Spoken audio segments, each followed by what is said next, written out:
hemos tratado de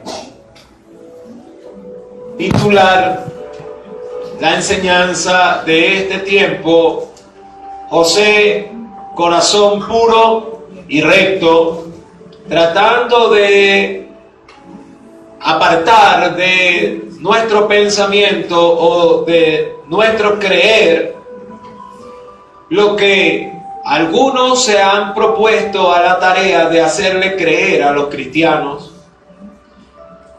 Con la ayuda de Dios y su palabra estamos tratando de evidenciar a la luz de las Escrituras que la tarea que algunos se han propuesto enseñando a los cristianos de que nadie puede tener un corazón justo y recto delante de Dios, porque algunos se han hecho muy eficaces en la tarea de enseñar de que así usted crea en Cristo y se llame evangélico, usted sigue siendo un pecador, porque nadie es santo y no hay nadie perfecto. Todos seguimos teniendo pecado, porque no hay justo ni siquiera uno, y en este asunto el único verdaderamente santo y bueno es Dios. Y aunque nosotros seamos cristianos y evangélicos y participemos en la obra de Dios, seguimos viviendo una vida dual, donde la mitad de mi vida es buena y la otra mitad es mala, porque así es, el hombre tiene una naturaleza caída, el hombre posee dos naturalezas, la naturaleza santa y la naturaleza caída. Las dos habitan en perfecta armonía dentro de el que es cristiano. Eso es lo que la Biblia enseña. En esa tarea se han planteado algunos, y esa enseñanza ha tomado mucha fuerza dentro del círculo cristiano. Sin embargo, eso no es cierto. Quienes enseñan estas cosas, el hermano de mi parte, estimado y respetado, ya está en el lugar de descanso, ya está en Dios, ya está presente en Dios. Su nombre es R.C. Sproul. El maestro teólogo R.C. Sproul dijo un día, me parece que es verdad, estoy de acuerdo con él: hay algunos que son herejes por ignorancia, hay otros que son herejes por voluntad, y hay otros que son herejes por fines económicos. Hay varios tipos de herejes, dijo mi hermano. Me parece a mí que el hombre iba en lo correcto, en lo que decía. Y él decía eso. Unos son herejes por ignorancia. Otros son herejes por voluntad. O sea, deciden ser herejes. Y otros son herejes por beneficio o por motivos económicos. Se convierten en herejes a cambio de una remuneración. Pero quienes han tratado en la iglesia evangélica, en la iglesia cristiana, en el evangelio de Cristo, quienes han tratado de enseñar lo que ya he mencionado con respecto a la dualidad espiritual, en el sentido de que el pecado, la naturaleza pecaminosa y la naturaleza espiritual habitan coordinadamente, coherentemente, coexistentemente dentro del cristiano. Creo que muchos de ellos, por no usar de la palabra todos, son unos ignorantes bíblicos, sin la intención de ofender a nadie, pero no hay otra verdad que pueda plantearse. no entienden lo que es la doctrina de la regeneración. No entienden lo que es la doctrina de la vida nueva en Cristo. No entienden lo que significa la muerte de Cristo en la cruz del Calvario, derramando toda su sangre para redimir al pecador. Han errado de los primeros rudimentos de la fe del Evangelio. Hebreos 6, uno de los pasajes más complicados de toda la Biblia y más debatido por los estudiosos, dicen que algunos, debiendo ser ya maestros, tienen necesidad de que se les vuelva a explicar de los primeros rudimentos de la fe cristiana. No saben lo que es la vida nueva, la nueva criatura, la redención, la justificación. Estoy hablando de rudimentos de la fe cristiana: redención, justificación, regeneración, vida nueva. ¿Dónde meteremos todas estas enseñanzas del Evangelio? Y si comparamos lo que la Biblia dice acerca de la redención o el redimir, y nos apegamos a un concepto bíblico tan sencillo como la redención. ¿Qué es redimir? ¿Qué significa redención, redimir? ¿Qué significa? ¿Qué es redimir? Redención significa pagar el precio por, rescatar. Eso es lo que significa rescate, pagar el precio por, expiar. Si Cristo te redimió y pagó el precio por ti, ¿cómo es eso que te redimió pero sigue siendo malo? La pregunta entonces sería: ¿entonces qué te redimió? Pues?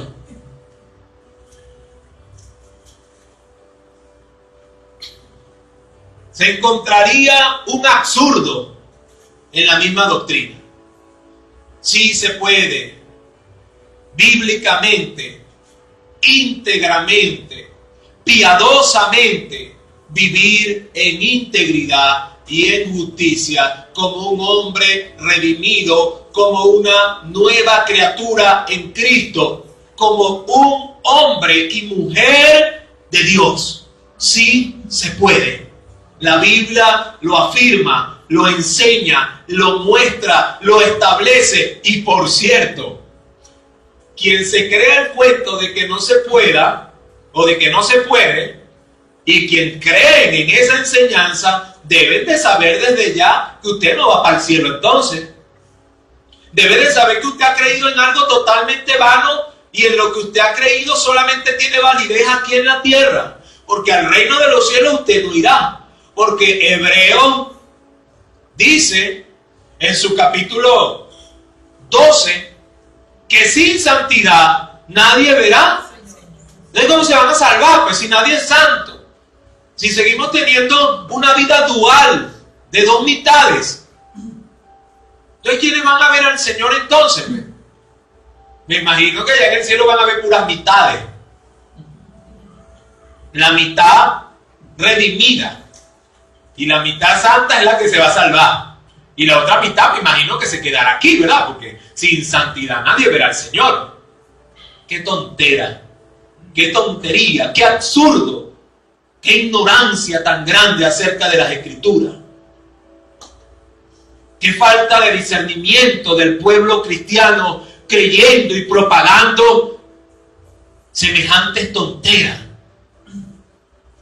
Y el problema de muchos en este tiempo es que, porque como hay bastantes que no se han convertido y ellos mismos saben que no viven en santidad, entonces ellos dicen: es verdad, nadie puede. No, no es que es verdad y no es que nadie puede. El problema es que tú tienes que tú no te has convertido, tú no conoces a Dios verdaderamente.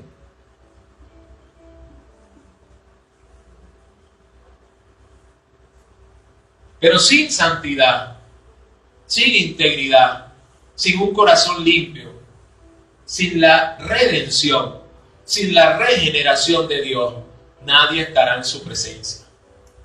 Entonces, en vano habría muerto Cristo. Pero no fue en vano. Él murió para salvar eficazmente a los que creyeran.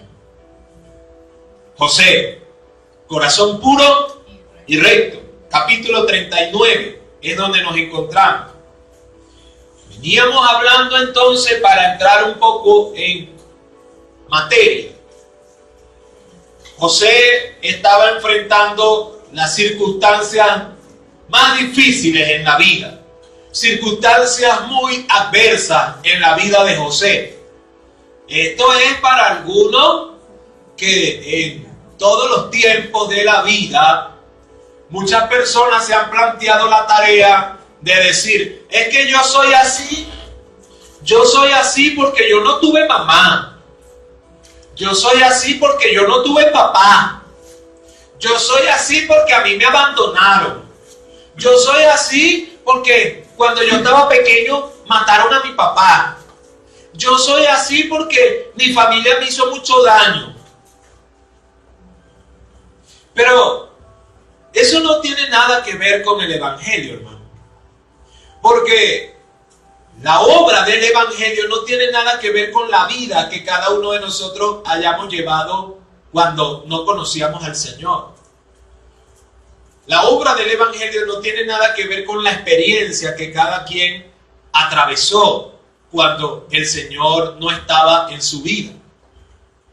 No hay motivo para que los hombres de todos los tiempos, pero con mayor énfasis en este tiempo, sigan diciendo, yo soy así o yo soy así debido a, o yo soy así por X o Y. A mí me criaron así, a mí me enseñaron así. Y algunos dicen, yo soy así, yo me muero así. Y el que me quiera, que me acepte así. Y el que no me quiera, el que no le guste, bueno, que no me trate, que no me hable, que no me visite. Si no le gusta como yo soy en mi casa, que no venga. Pero yo soy así y yo me muero así.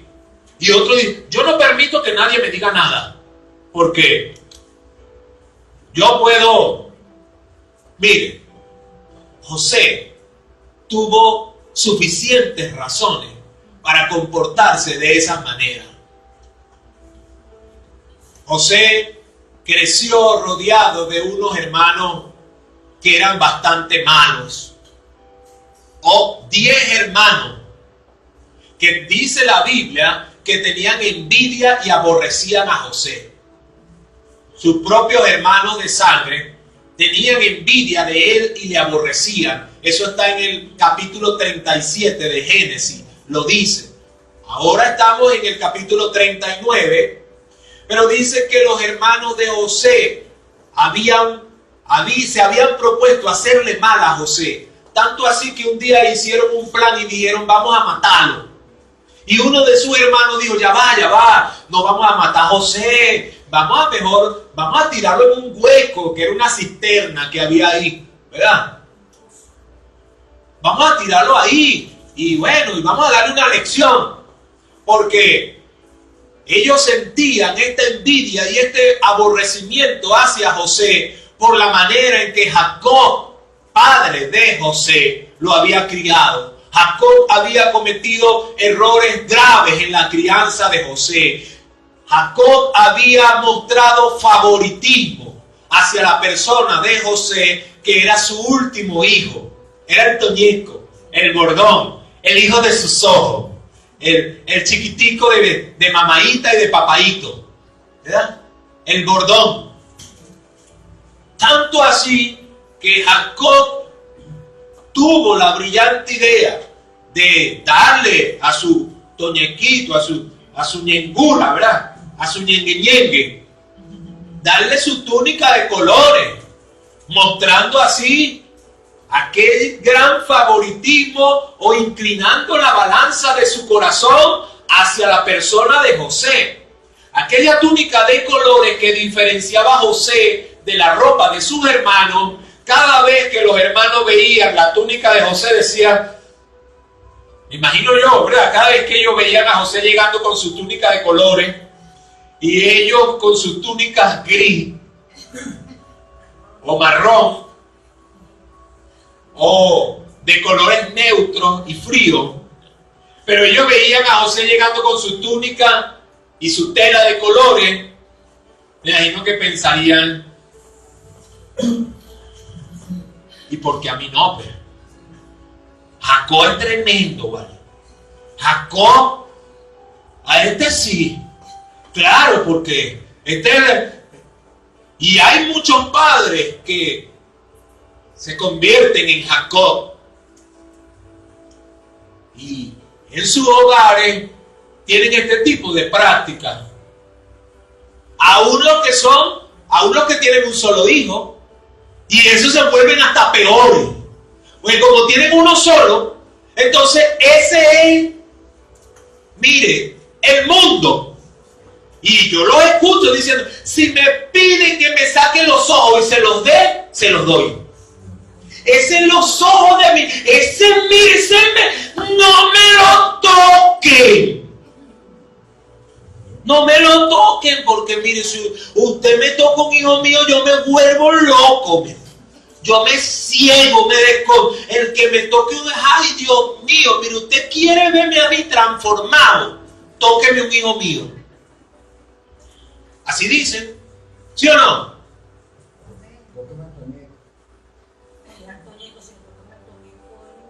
Pero yo es bueno fuera escuchar a algunos padres diciendo, ¿verdad? Tóqueme a mi esposa y tendremos problemas. Pero ¿por qué a la esposa no? ¿Por qué es al hijo? ¿Qué tiene el hijo? Y algunos dicen, es que ese es sangre de mi sangre, ese no es genterio, ese lo parí yo. Yo lo tuve 9 meses adentro de mi barriga. Usted no sabe. Y acá se canta que canta. Usted no sabe. Ajá, cuidado pues. Usted no sabe, dice, lo que es sentir 9 meses en el vientre, muchacho. Ay, ese ¿qué? Yo no sé lo que es sentir 9 meses en el vientre de un muchacho, pero yo sé que la Biblia dice que usted es una sola carne con su marido, no con el muchacho, aunque lo tuvo adentro. Aunque lo tuvo adentro. Y ese amor que usted dice que siente porque lo tuve adentro, debería sentirlo es por el esposo o por la esposa, porque él es quien es una sola carne con usted, bíblicamente hablando. Pero eso no se ve, no se enseña, no se dice. Y fuera aún mayormente hermoso escuchar a algunos diciendo, tóqueme a Dios. Tóqueme a Dios. O blasfeme en contra de mi Dios y tendremos problemas. Pero ¿por qué eso no se oye? ¿Por qué eso no se escucha? Porque supuestamente es con el Hijo. Es que esa es mi sangre. Esa es mi sangre.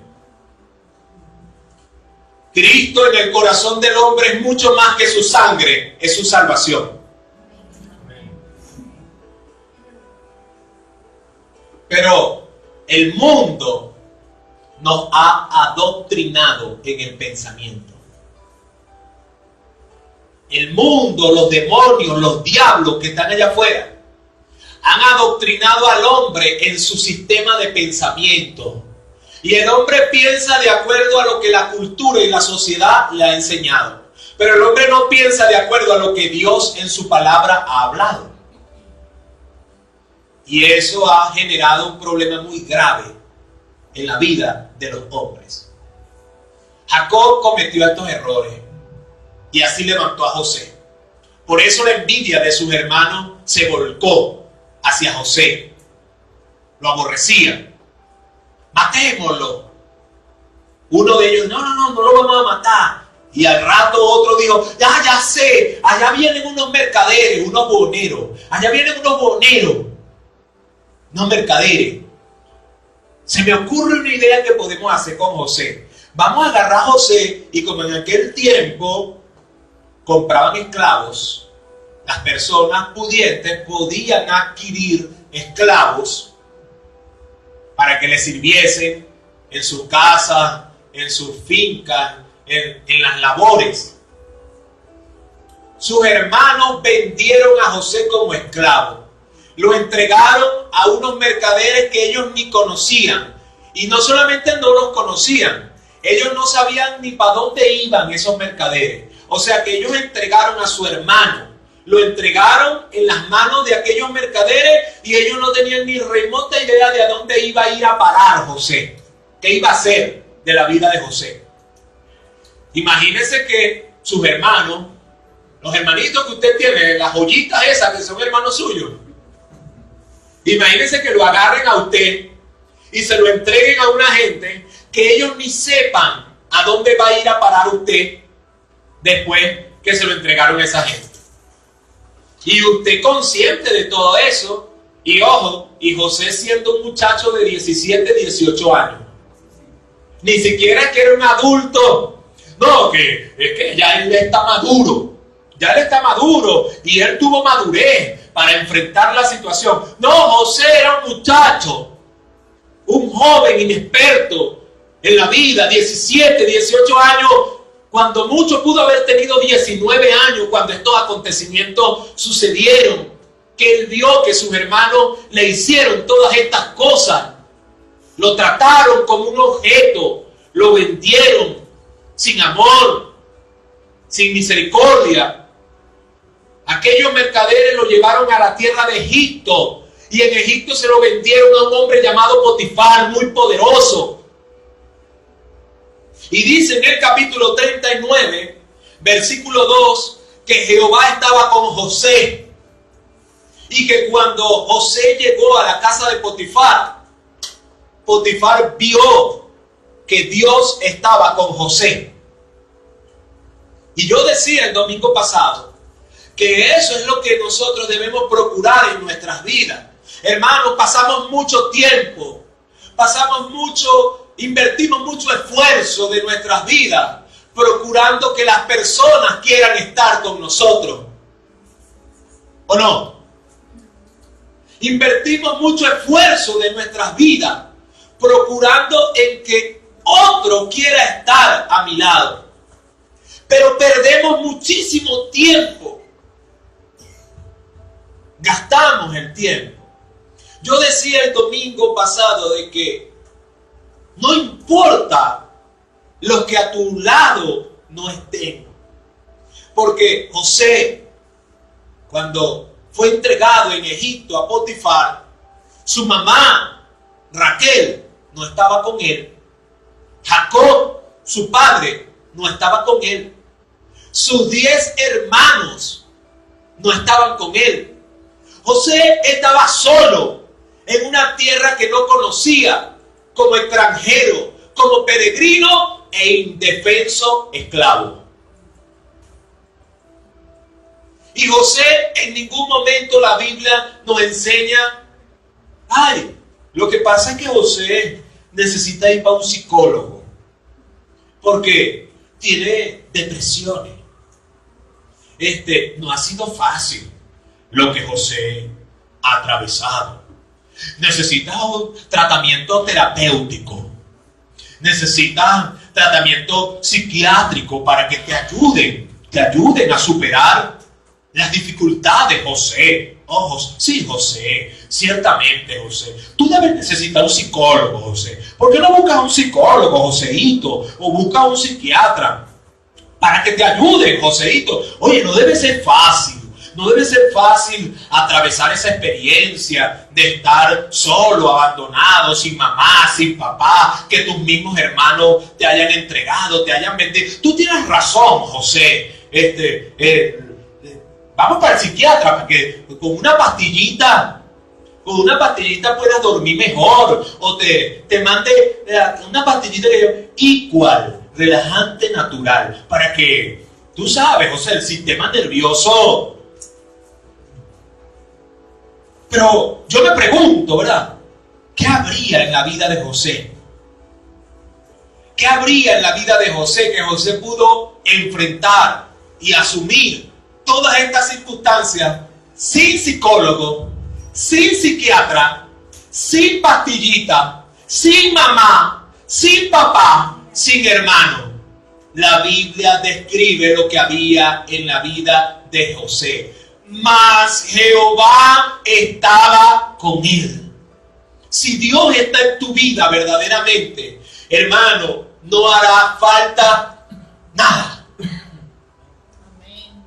La Biblia más rápida, Salmo 27, léalo todo. Un hermano del Señor que sepa leer entendible y con...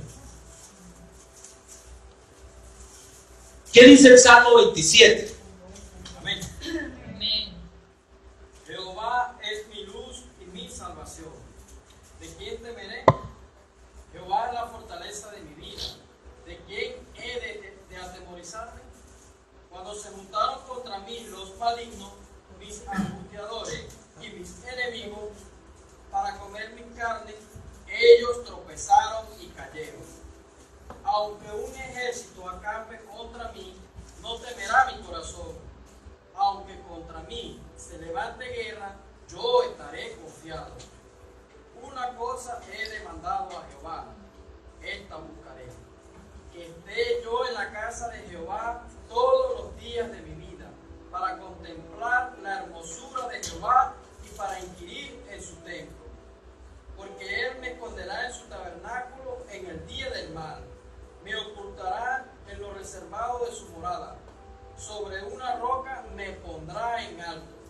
Luego levantará mi cabeza sobre mis enemigos que me rodean. Y yo sacrificaré en su tabernáculo sacrificios de júbilo. Cantaré y entonaré alabanzas a Jehová. Oye, oh Jehová, mi voz con que a ti clamo. Ten misericordia de mí y respóndeme. Mi corazón ha dicho de ti: buscad mi rostro, tu rostro buscaré, oh Jehová. No escondas tu rostro de mí, no apartes con ira a tu siervo.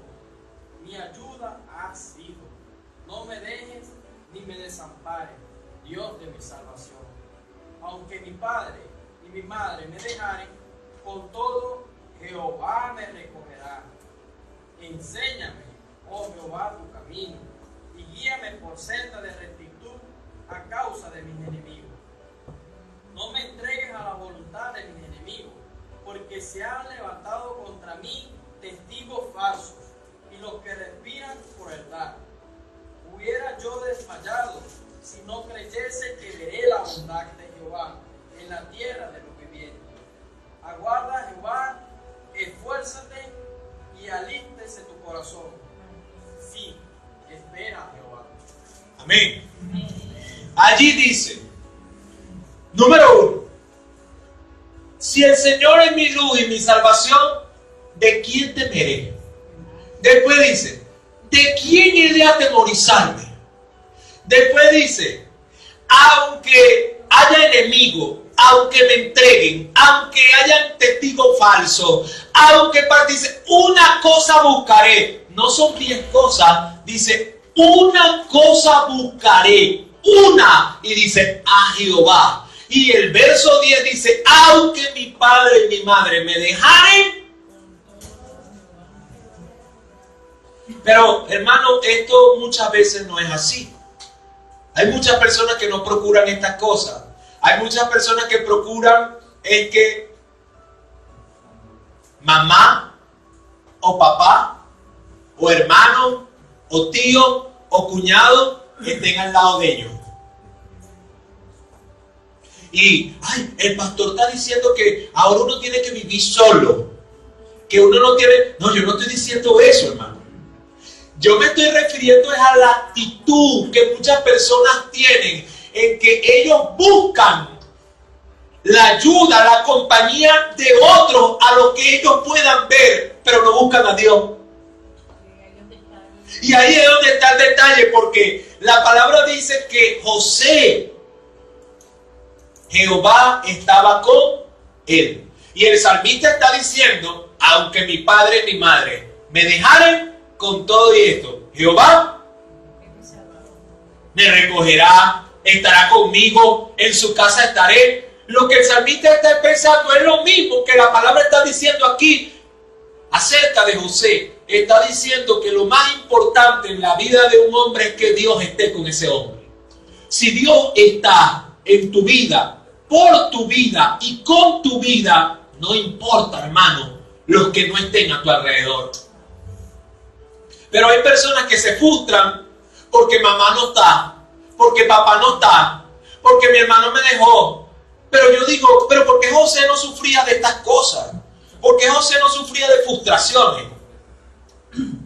Y nos dice la Biblia que llegando a Egipto, Potifar pudo ver en la vida de José un testimonio de que Dios estaba con él. Y le dio gracia. Dios le dio gracia a José. Y Potifar entregó en manos de José el mando de toda su casa. Pero decía el domingo pasado, y ahí habíamos terminado, de que la esposa de Potifar, que representa el mal y el pecado en este pasaje, también puso sus ojos en José. Y procuró hacer que José cayera. Procuró hacer pecar a José. Y dice que lo intimaba, que lo buscaba todos los días para tratar de hacerlo caer. Pero José se mantuvo íntegro, con un corazón limpio, puro y recto. Aunque la tentación estuvo allí, cercana a él, todos los días, no pecó. Y dice, en el capítulo 39, voy a leer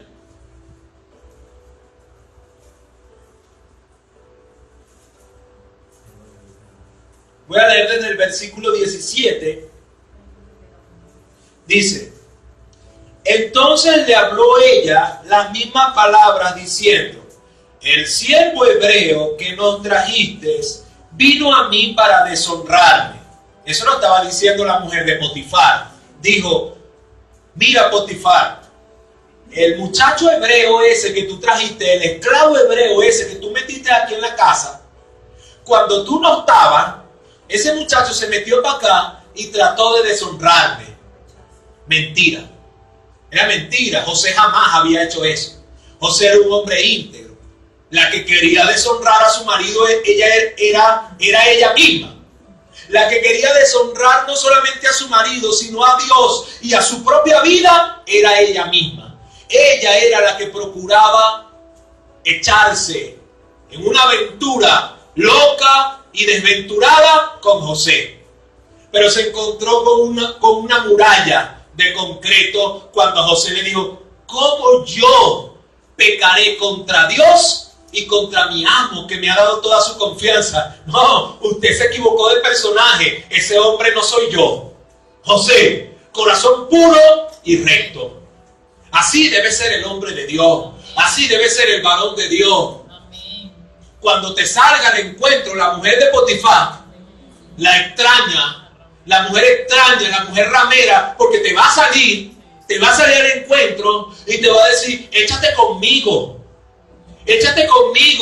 acuéstate conmigo que Potifar no está.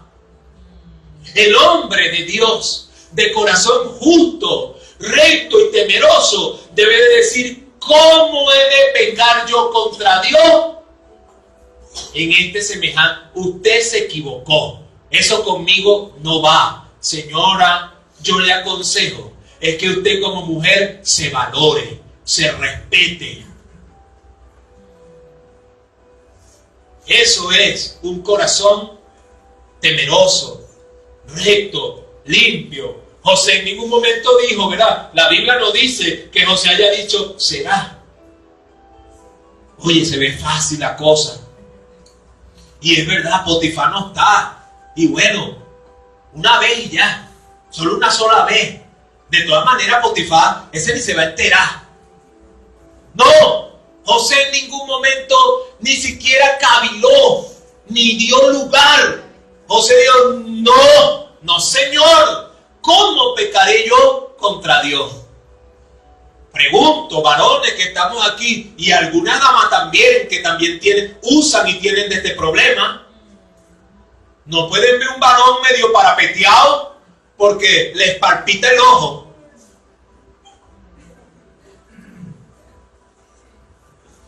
La pregunta es, si somos de Dios, ¿cómo pecaremos?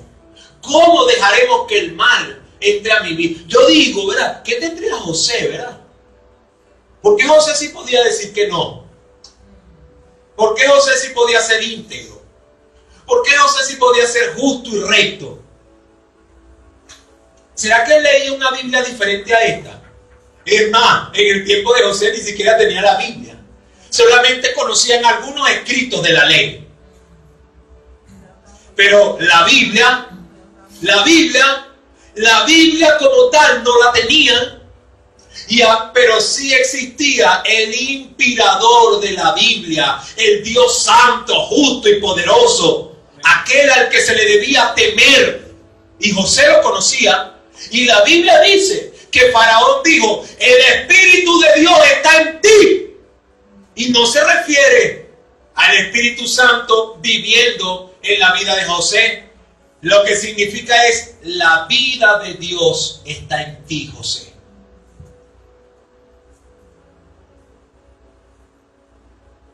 Sigamos leyendo. El verso 18 dice, y cuando yo alcé mi voz y grité, dice la mujer, ¿verdad?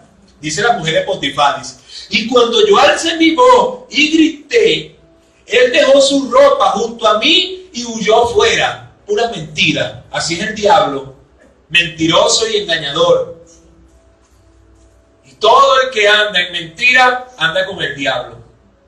No existen ni mentiras grandes, ni pequeñas, ni blancas, ni negras, ni rojas, ni azul.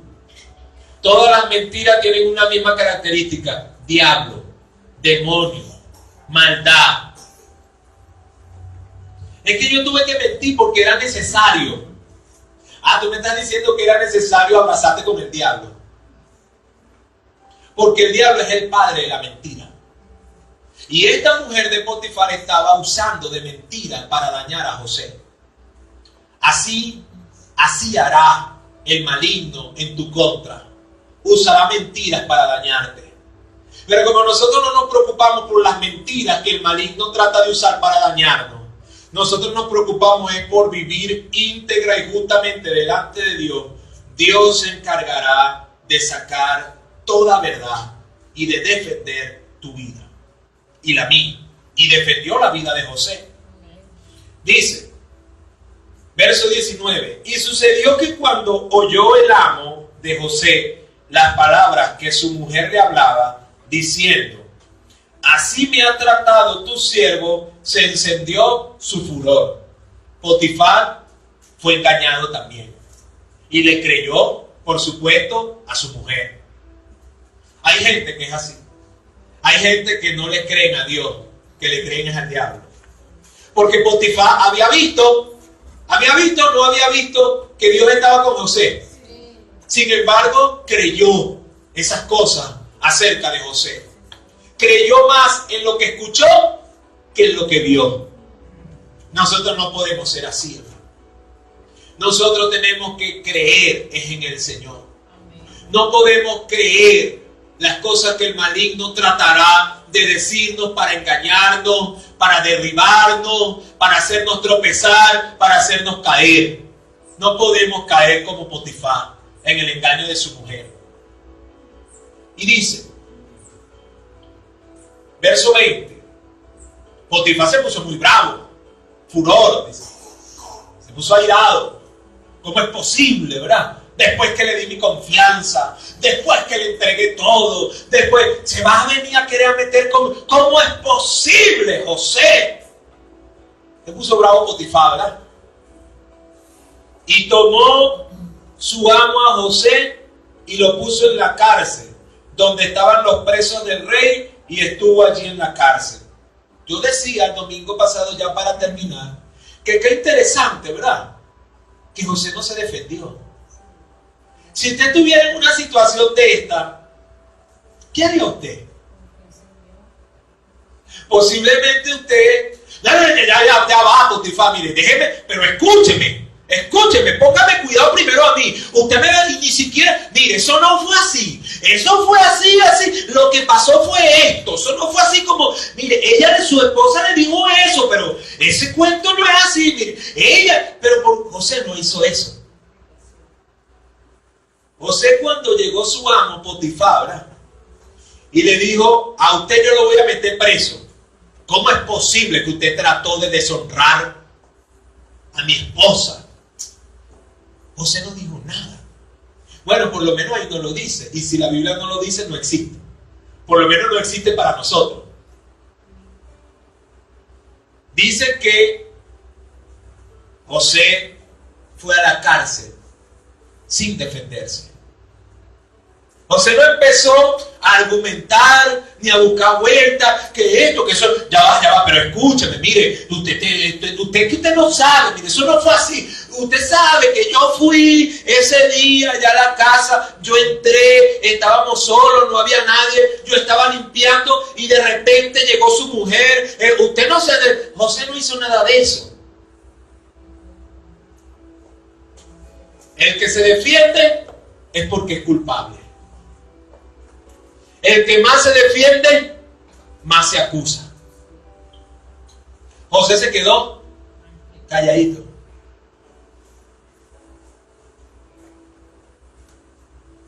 ¿Cómo debe ser el corazón de alguien para callar, recibir y soportar lo que te estén haciendo cuando tú sabes que eso no fue así? ¿Cómo debe ser el corazón de esa persona?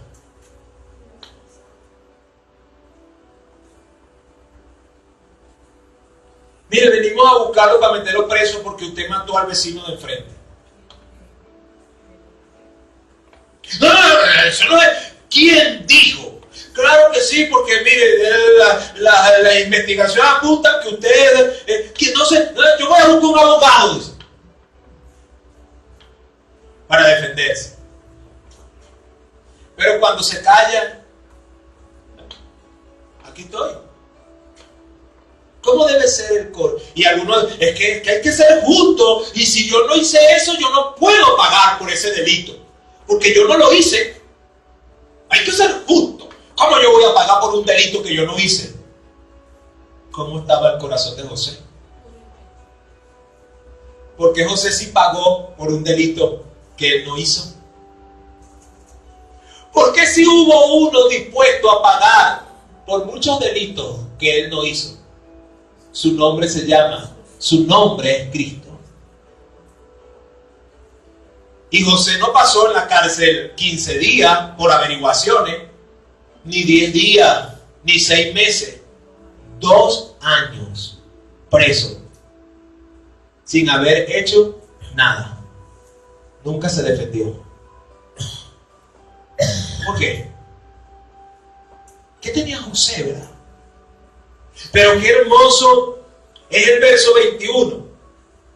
Dice, pero Jehová estaba con José.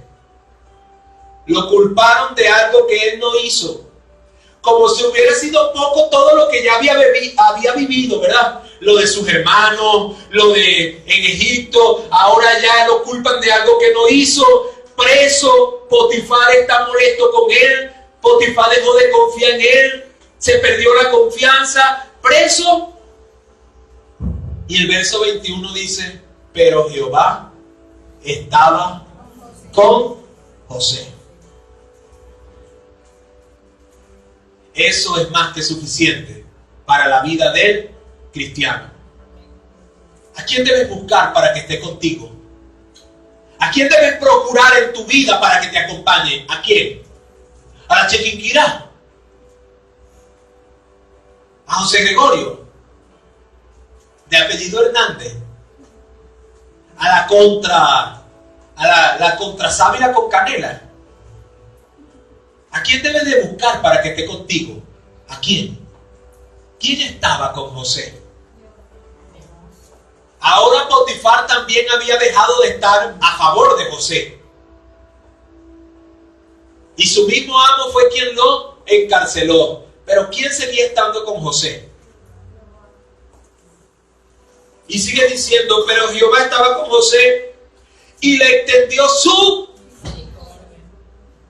José no se defendió. A José le bastaba la misericordia de Dios. En ella se refugiaba. En Dios estaba el socorro y el deleite de José. Le extendió su misericordia y le dio gracia en los ojos del jefe de la cárcel. Dios siempre hará eso con los que Él defiende. Ahora estaba en la cárcel, pero en la cárcel, ¿qué le dio? ¿Qué le dio nuestro Dios a José? ¿Qué le dio? Gracia. Aún estando preso por algo que él no había hecho, la gracia de Dios estaba con José. Que significa lo que es de Dios, lo puro, lo recto, lo verdadero, lo íntegro, lo santo de Dios estaba con José. Aún en la cárcel. La cárcel no es un ambiente muy bonito, ni muy hermoso que se diga. Aunque esta cárcel era una cárcel especial, que era para los presos del reino, los culpables del reino de Egipto, del reino de Faraón. Cuando cometían alguna falta grave, en ese lugar los encarcelaban y los mataban, los torturaban. Esta no era una cárcel común, esta era una cárcel para la élite, para los servidores de Faraón. Los que cometían alguna falta delante de Faraón, Faraón los mandaba a encarcelar allá, y allá los mataban, los golpeaban, los torturaban. Y ahí metieron a José. Con esa gente se empezó a codear José, con los servidores de Faraón. Pero José no se hizo similar a los servidores de Faraón. José andaba conduciéndose con la gracia de Dios, corazón puro y recto. Y ante los ojos del carcelero, José tuvo gracia. Una gracia que es la que proviene de Dios. Y dice, verso 22, y el jefe de la cárcel entregó en manos de José el cuidado de todos los. Entró como un preso más y ahora él era el que cuidaba a los presos. Eso lo hace Dios. Eso lo hace Dios. Eso se llama redención. Entró estando cautivo, entró para estar cautivo, y ahora a él lo pusieron al cuidado de los cautivos. El que tiene oído, oiga y entienda. En todo lugar donde tú estés, si eres un hombre de Dios, Dios te entregará en tu cuidado lo que Él desea entregarte. Ni la cárcel, ni la cautividad, ni el castigo apartará de que Dios te entregue en ese lugar lo que Él quiere entregarte para que tú lo cuides, si su gracia está contigo.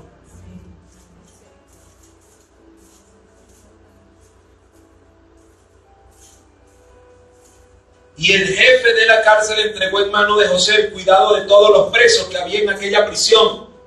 Todo lo que se hacía, él lo hacía. Todo lo que se hacía en la cárcel quedó en manos de José. Ahora José era el que se encargaba de dirigir la cárcel.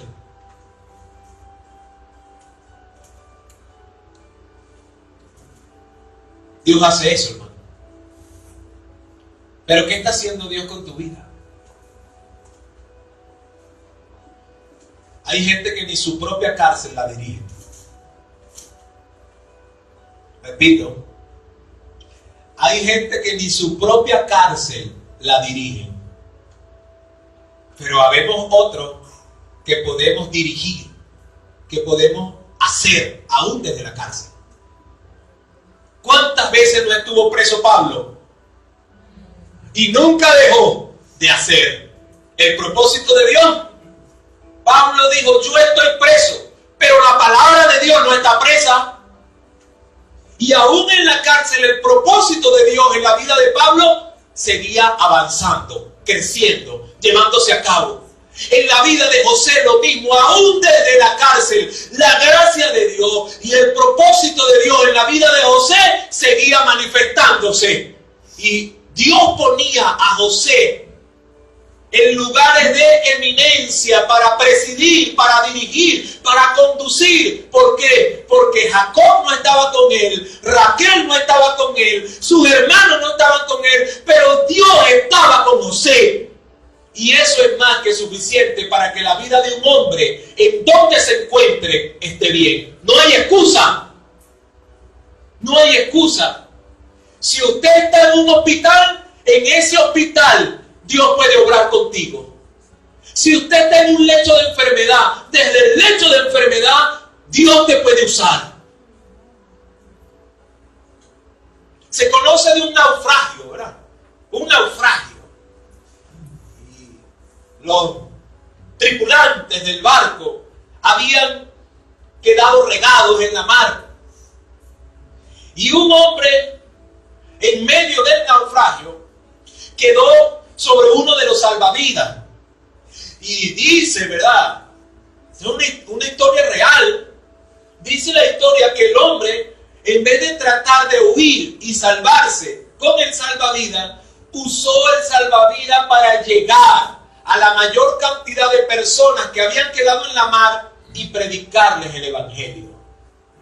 En la mar, muriendo todos en el naufragio, él no usó el salvavidas para escapar por su vida. Él usó su vida y el salvavidas para salvar la vida de otro con el mensaje del evangelio en pleno naufragio. ¿Por qué? ¿Por qué hizo eso? Porque aún desde donde te encuentres, aún las maldades que el diablo esté queriendo hacer contigo, aún pagando por algo que él no había hecho, Dios, la gracia de Dios estaba sobre José. Dios usaba a José. Hay personas que no hacen nada a favor de Dios en ningún lugar, ni que sean jefes. Pero qué importante es ver estas cosas, ¿verdad? ¿Cuánto tiempo hay para pensar en la cárcel? ¿Qué se hace en la cárcel?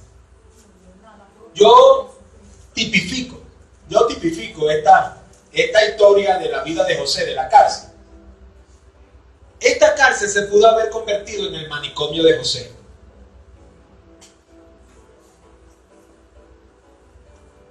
¿O no?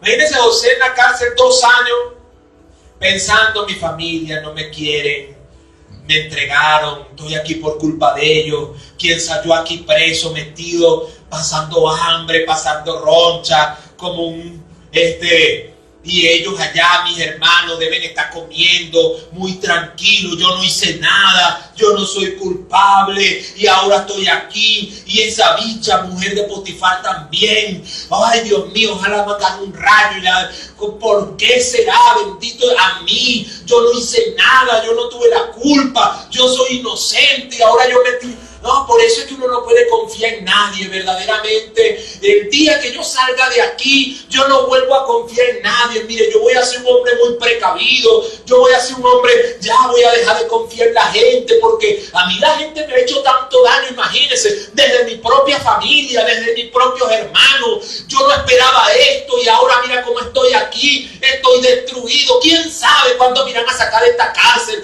¿Quién sabe si aquí me iré a morir? ¿Quién sabe si aquí iré a fallecer? Ay, quién sabe si iré a contraer una de las enfermedades de los presos. Ay, Dios mío, ¿y cuándo será el día que voy a...? La cárcel pudo haberse convertido en el manicomio de José.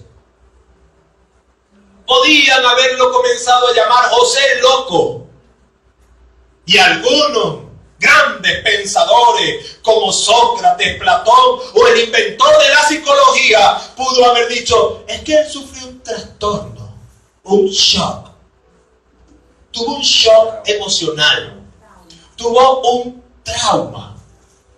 Es que usted debe entenderlo, mire, hay que entender, neurológicamente hablando o desde las neuronas cerebrales y el sistema nervioso central, causó un shock en la vida de José y él está padece un trastorno de personalidad, un trastorno bipolar, porque ese es el producto del estrés. Mire, todo el estrés, las cosas que es que esas cosas las sufrió José a temprana edad. Y como fueron a temprana edad, eso traumatizaron su vida. José tiene razón de haber parado en loco. Mire, él no tiene la culpa. Eso fue algo que le ocurrió. ¿Por qué? Pero yo digo, ¿verdad? ¿Qué habría en el corazón de José en medio de todo esto para poder mantener su humildad, su amor, su pureza, su temor a Dios, su corazón limpio de odio y de rencores? No, claro, pastor. No, sí, claro, sí. Claro, sí. El pastor dice eso porque él no conoce. Pastor, mire, usted no sabe lo que me hizo mi mamá. Si usted supiera lo que mi mamá me hubiera hecho, a mí usted no me venga a echar cuento, pastor, porque usted no sabe lo que a mí... Mire, claro, como no fue a usted que se lo hicieron, por eso es que usted piensa así. Pero usted no sabe lo que yo siento, porque yo sí lo siento. Yo sí siento lo que me hicieron. A mí es que me duele. Y pregunto, ¿y a José no le dolía? ¿Y por qué él sí pudo mantener su corazón limpio, puro, sin rencores, sin resentimiento? Hay algunos, ya lo he dicho antes, que medio los miran así y de una vez...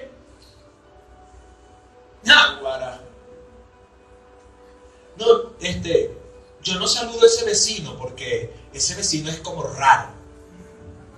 A veces saluda, a veces no saluda. Yo no saludo a gente que a mí no me... Maleducado, ¿qué? Pero lo dicen con aquella... Lo que ellos están diciendo es, yo tengo rencor en mi corazón por el vecino ese, se la tira de una gran cosa. Yo no lo saludo más, ni que fuera la última Coca-Cola del desierto. Esa es la verdad. Y hay gente que se comportan y actúan así. Y después tú los ves. Yo me gozo el lunes, yo me gozo el martes, yo me gozo el miércoles, yo me gozo y viene también. Y al llegar domingo, sigo con mi gozo. Dios va al frente abriendo camino, quebrando cadenas, sacando espinas. Espinas me parece a mí que son las que usted tiene en el corazón para con mucha gente. Sí, porque los domingos entonces van y cantan y todo, ¿verdad? Dios va al frente abriendo camino. Y dice, esa es la iglesia que me gusta a mí porque ahí cantan puras canciones. Esas son las buenas. Ahí es donde yo me animo. Pero ¿cómo está el corazón? Limpio, puro, recto, temeroso de Dios, como el de José. Ahora, ¿qué pregunto yo, auditorio presente? ¿José era un extraterrestre? ¿O era como usted, o como algunos están diciendo por ahí, perdiendo el tiempo? Entonces, es verdad que el ser humano sí es bien tonto, ¿verdad? Cualquier filosofía lo engaña y lo... Ahora todavía algunos andan por ahí que los reptilianos, indagando, investigando acerca de una cosa que ahora llaman los reptilianos. Y ellos dicen que en la Tierra hay seres humanos que son reptiles disfrazados de hombres, que son extraterrestres, que son reptiles disfrazados de hombres, y que la reina que la reina Isabel de España que es reptiliana. ¿Sí? Entonces hay un poco de fotos en internet, videos, que volteó y el ojo se le puso blanco, el ojo se le puso gris, que aquí le brotó una vena, que ese es de un reptil, que no sé qué. Es decir, esa es una nueva filosofía de pensar. No, esos son los reptilianos. Y así va saliendo cada cosa y la gente anda creyendo en eso, ¿verdad? Pero yo creo que José no era reptiliano.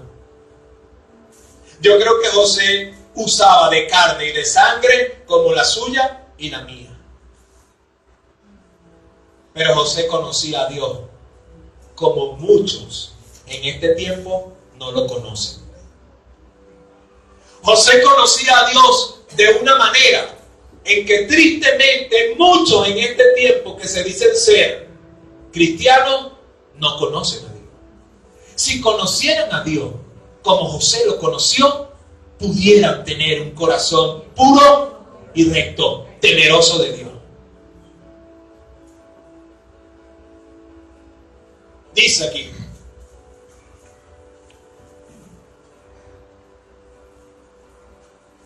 el jefe de la cárcel entregó, verso 22, el jefe de la cárcel entregó en mano de José el cuidado de todos los presos que había en aquella prisión.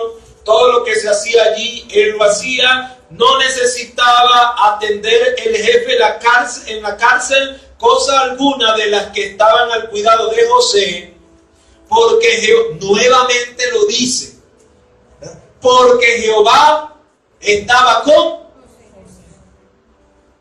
Fíjense que un común denominador de los capítulos lo repite una y otra vez. Nadie estaba con José, nadie humano estaba con José, pero Jehová estaba con José. Usted encuentra en estos capítulos, hasta el capítulo 50 de Génesis, el común denominador de que la Biblia dice que Jehová estaba con José. Dios estaba con José. Dios estaba con José. Dios estaba con José. ¿Te preocupa que Dios esté contigo? No respondamos tan rápido. Primero debes pensar cuánto lo buscas, cuánto te humillas, cuánto lo amas, cuánto lo obedeces. Sí, porque ese otro, a veces somos muy rápidos para responder. ¿Te preocupa que Dios esté contigo? Sí, pero no pensamos lo que implica que Dios esté conmigo.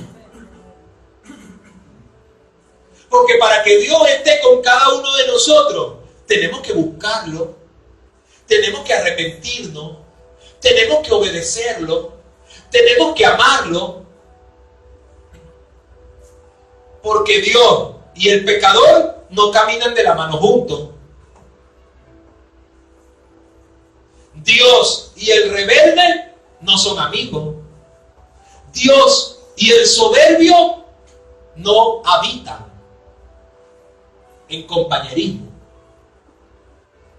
Si Dios estaba con José, era porque José amaba a Dios.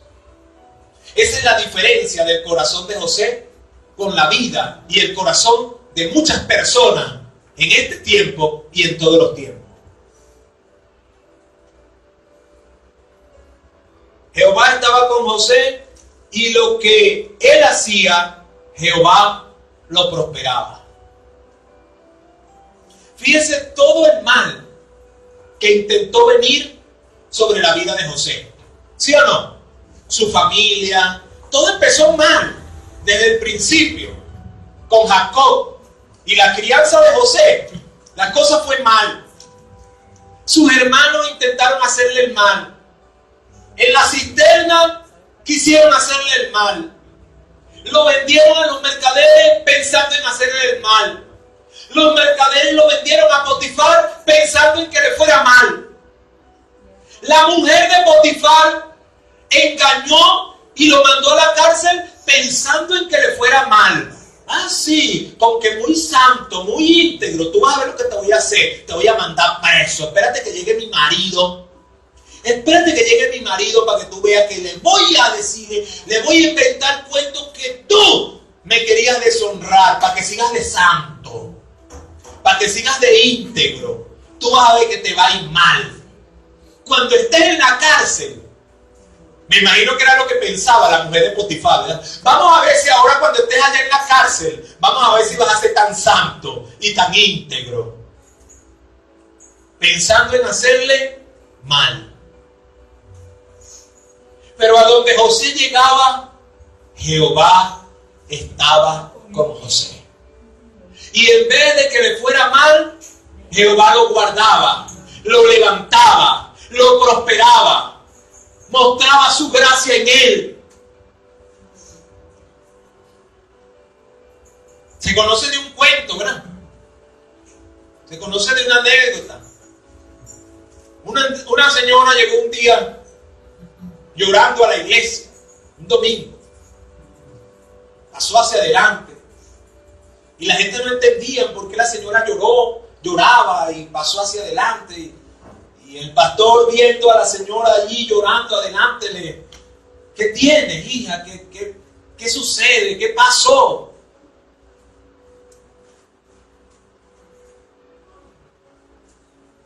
Ella era conocida del pastor. Y él dijo, yo vengo a rendir mi vida a Cristo. Y el pastor le dice, pero ¿por qué? ¿Qué pasa? Y la mujer le contesta, yo tengo como 2 años envenenándolo a usted cada vez que va a mi casa y le doy café y usted no se muere.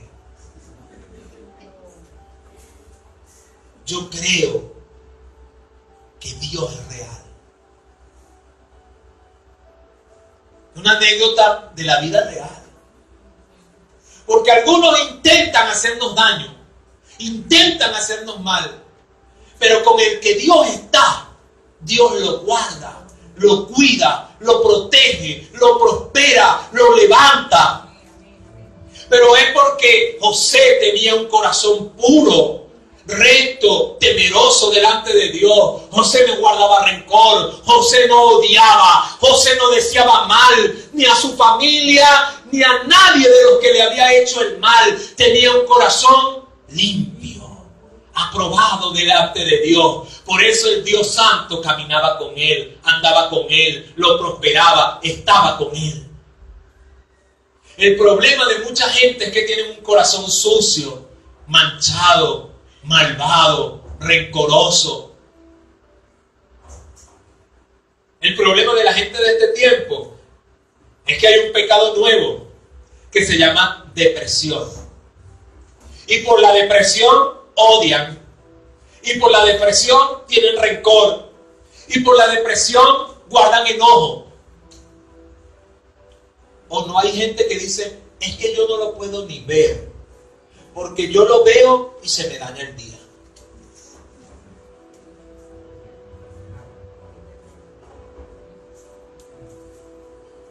Y lo más hermoso de la historia de José, cuando la sigamos meditando, es que Dios propicia todas las circunstancias para reunir a José con sus hermanos y su familia y su padre.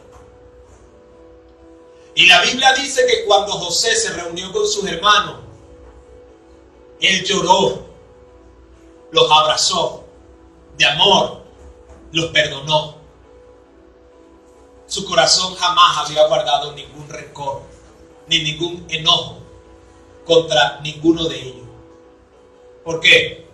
Porque el hombre que es de Dios no guarda estas cosas.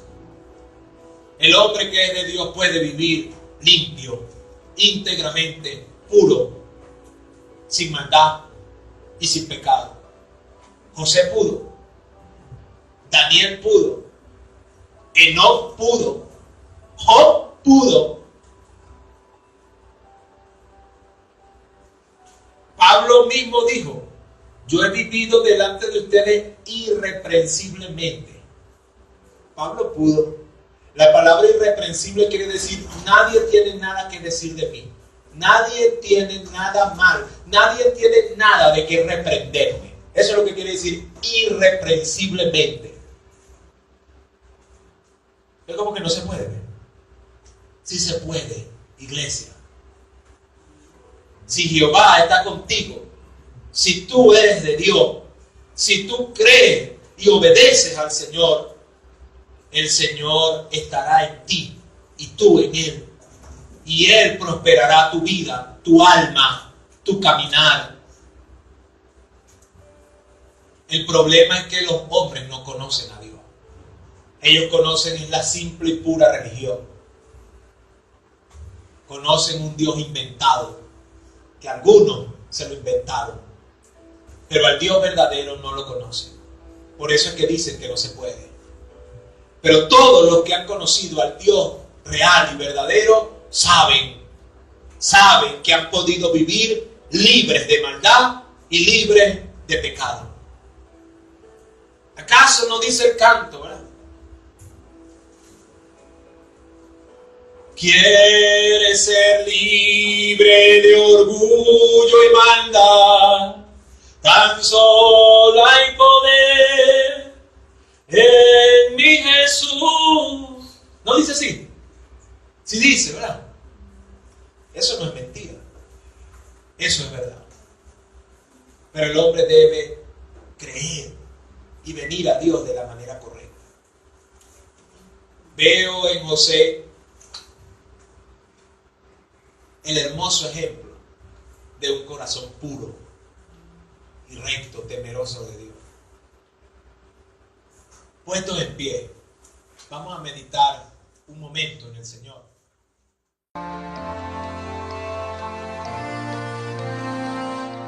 Levantaré hoy el fundamento,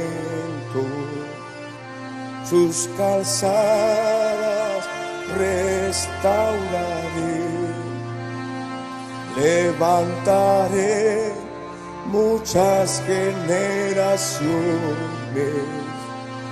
y su tierra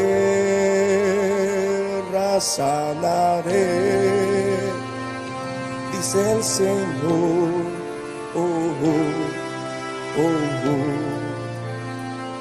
Levantaré hoy el fundamento,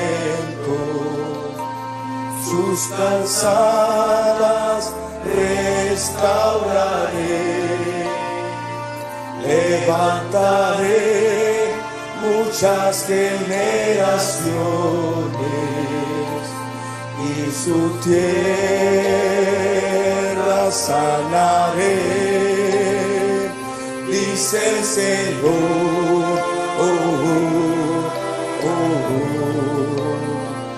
Restauraré lo que comió la oruga, lo que la langosta destruyó.